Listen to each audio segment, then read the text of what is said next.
So what this was a report from was that like the Common Sense something. Um, Basically, they did a report to say, hey, the BBC has a pretty massive left wing bias, and said that it feeds viewers a steady diet of woke bias.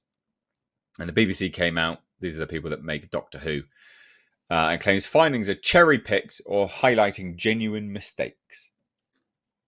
Like casting like a 25-year-old bloke as a 15-year-old girl, trans thing. Really? That's a genuine mistake? Okay, sure, fine. So, yeah, very, very funny. Very, very funny. Because, I mean, at the end of the day, this isn't news. Like, it's not news. Oh, media is massively left-wing bias. Oh, more news at 10. Like, obviously they are. It's the same as all of the Hollywood studios. Of course they are. Obviously they are.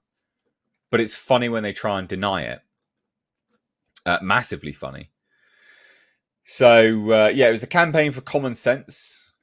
And basically what it was, they reviewed a bunch of BBC content, and so they surveyed the broadcasters' news and drama output to measure just how much of their various programs focus on such topics as country's history of colonialism and gender ideology.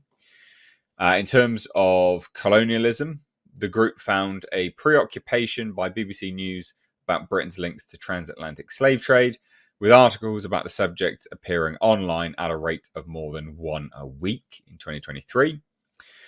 They also noted that two series, Murder is Easy and Waterloo Road, each had a respective episode wherein their production teams ham-fistedly attempted to tackle the topic of colonialism. The first having inserted a colonialism allegory into Agatha Christie's original story, and the second featuring its cast of teenage students protesting against their school being named after a historical slave trader, which is absolutely redundant.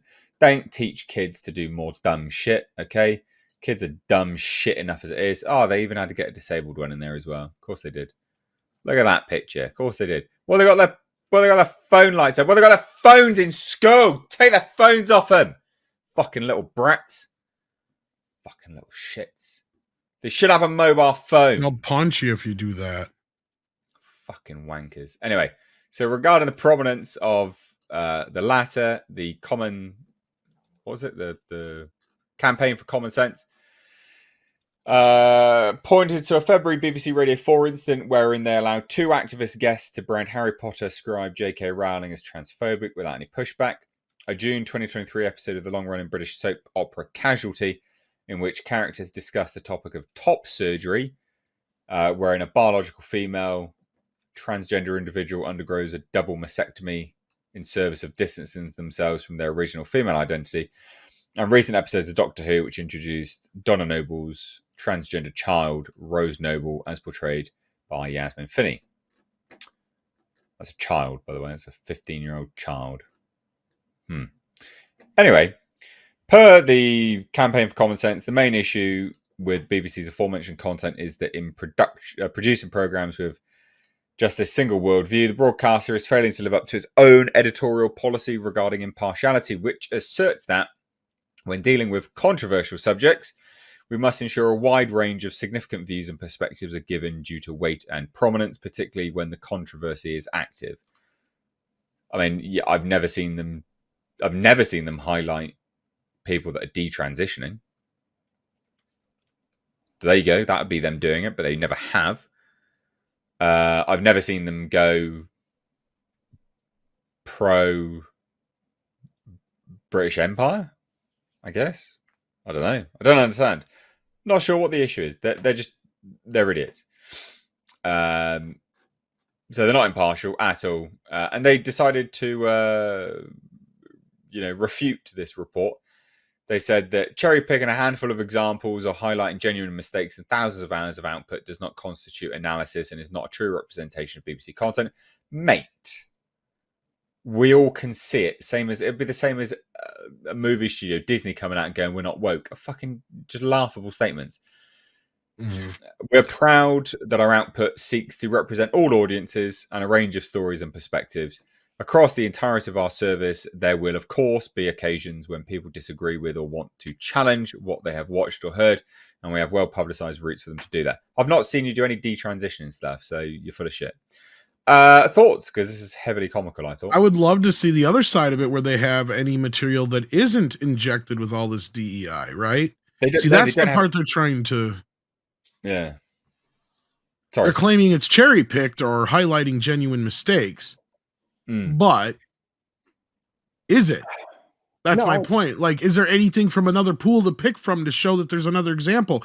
Because that's the thing. They got out ahead of this story coming out because Andre did a video about this, but they didn't bother to show us any evidence to the contrary.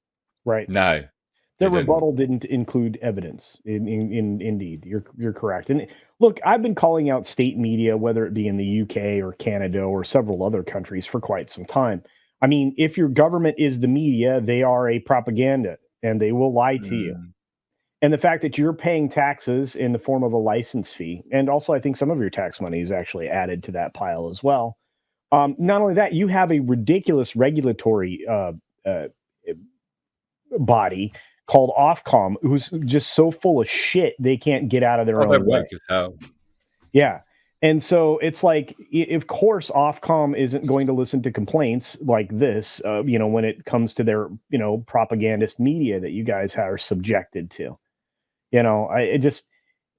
They're not cherry picked. If I can find more than two or three examples of where you're misleading the public or being incredibly divisively political on one side of the spectrum or another, that's more than enough to indicate that you are not impartial and that you are weighted down by huge biases. Especially since, as you pointed out, there's no amplification of anything that isn't within the messaging, like the transitioning, if you want to use something that extreme, or even the political coverage that's done over there.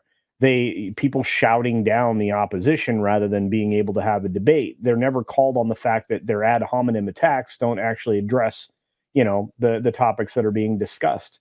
I've never seen it more prevalent than in Canada or the BBC or on obviously the corporate mainstream here in the States. It's not that we aren't without it. We just don't pay for it through our taxes. So it's a lot slightly different. Anyway, Yeah, well, I use detransition as a great example because of what they say, right? Like these right. controversial topics that are active at the moment. I mean, that's a great example that they themselves are pushing currently, but they're not pushing the opposing element of it, which is what they say they're supposed to do, which they don't do. So, although it might be a relatively extreme example, it's one which fits perfectly because they're not doing it. If they were, they'd be making the documentaries about it and going, look, hey, this could be really bad. Or Channel 4 doing a dispatches on it, for instance, rather than going and looking at ex-sex addict, bloody, Prince Charles. I was going to say Russell Brand. Andrew. I was going to say Russell Brand. Oh, ex-sex addict Russell Brand liked sex in the past. Like that's what they spent their time doing on dispatches. No, you should be doing a documentary, an investigation on all the detransitioning and how that's affecting and getting, Right. There's just so much stuff they could do and they're not doing it. It's just, of course not. Ridiculous. Not that Channel 4, dispatches are not obviously the BBC. They're not by the same thing. But my point is very similar. The BBC could do something very similar. Did you guys stop having Panorama? Or was that Channel 4? I think that's Channel 4. Oh, okay. Yeah. But there is no journalistic element to any news at the moment in the UK, I don't think. As far as I can tell. There just isn't. For those of our audience who aren't from there, how does that exactly work with how they tax you? Because like here in the US, we have public broadcasting, right? Which is funded by a government grant and by viewers sending in money and few other, large donators and such. Yeah. So yeah, I'm curious how it works there. Yeah. Well, so it's quite similar in the respect that it's a government approved levy tax on the people, basically. So the government approves the BBC taxing the people. Because what was So this I guess it's money the- that you guys have to pay just to have TV or whatever? it was? License fee. So no, it's not. So there is a misconception about that, and it's important to sort of Okay. outline it, right? So to have a TV, you can own a TV. It's fine. Like it doesn't. You don't have to have a TV license to own a TV. You can own a TV, and you can own multiple devices that can have the potential to stream multiple things. That's fine. You're unable to watch any live TV or any BBC programs via the normal sort of streaming services, like like BBC streaming services that they do, and any BBC live programming. So you can't watch BBC live like as it airs, on air, and you can't BBC iPlayer and things like that without having a TV license. That would be against the law, or any live TV, I think, if I remember rightly. Not overly sure how it works, but I don't have a TV license. You don't have to have one. They will come to your door, and you can just go, no thanks, cheers, bye. I always refuse. Like people say, oh well, you can opt out via their website. I point blank refuse to give someone my name and any details of who I am that shouldn't know that. It'd be the equivalent to Disney Plus rocking up to my door going, I see, we are from our documentation, you don't have a Disney Plus account. You need to give us your information for us to opt you out of us ever investigating that maybe you've got one illegally. I mean, it's just pure nonsense. It's absolute nonsense. Like, the very fact that I don't have it means I don't need it. Therefore, you don't need to know my information.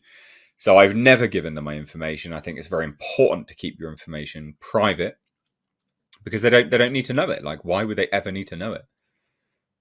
Like, it's unsolicited calls. It's just ridiculous. So, but yeah, that's kind of how it works, basically. They will try and come around and harass you. They send very threatening letters, which is made to strike fear in predominantly stupid people's minds, as well as elderly. Not saying that elderly people are stupid, but they're very less tech savvy than the younger generation. So it's the lettering is literally designed to the way it's worded, the heavy, blood red bold lettering. We are investigating all this kind of stuff. It's designed to scare people, and it's morally reprehensible. So it's a government approved tax. That's literally what it is. All right. Well, I was just curious how it all worked because, yeah, I would be telling them to F off too. Yeah, that's basically it. Yeah, I mean, the government's a joke. They could cut the TV license like that, and realistically they should, because they should let the BBC just float or not on the market. They're already on the market. There's BBC Studios, right? There is a commercial arm to the BBC. So if people wanted their shit, they'd buy it. People don't want their shit, so they don't. So they should just let them die, because it just goes to show that people don't care. People don't want it.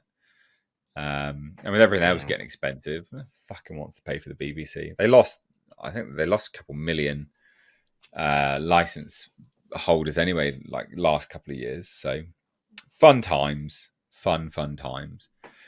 But there you go. I mean, there's not much else really to say. I just thought it was funny because, of course, it is people trying to deny the obvious. Obvious. Everyone can see it. And everyone knows that the BBC's lying as well, right? And they know that we know that they're lying, and they're still lying. And that's the hilarious part of it all. It's quite nefarious, really, I think. But anyway, so you agree. Culture, anything to add to this further? No, I've been railing against the BBC for quite some time now, so it's quite trash. Yeah, they are absolute trash. They produce nothing good. There's literally nothing of value. If they cease to exist tomorrow, nothing of value would be lost. Literally nothing of value at all would be lost.